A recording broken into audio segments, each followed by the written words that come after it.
سلام یا سلام به کانال من خوش اومدید. این اولین ویدیویی که قراره توی کانالم آپلود کنم و قراره توش به معرفی کانالم با خودم بپردازم، پس با من همراه باشید.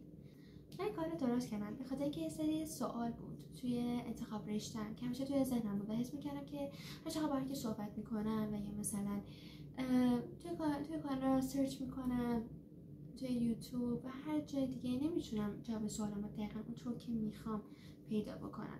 خاطر این کارو زدم تا بتونم که بیشتر بچه‌ها توی انتخاب رشتهشون بهشون کمک بکنم تا بتونم مسیر درستی انتخاب کنم. هرچند که من به نظرم با اینکه توی تردید و شک بودم ولی خب بازم تونستم مسیر درستی نسبت به شخصیت خودم پیدا بکنم. من قراره توی این کانال بیشتر راجع به دانشگاهم، رشته‌ام و حتی خودم هم صحبت بکنم و همچنین خیلی دوست دارم که بچه‌های کنکوری توی درس خوندنشون و حتی توی انتخاب رشتهشون هم کمک بکنم. پس خیلی خوشحال میشم که با من توی این مسیر همراه باشید.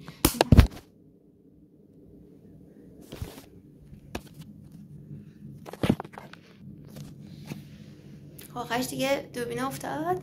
خواستم بگم که خیلی خوشحال میشم که توی این مسیر همراه هم باشین و دیگه همراه هم باشین دیگه.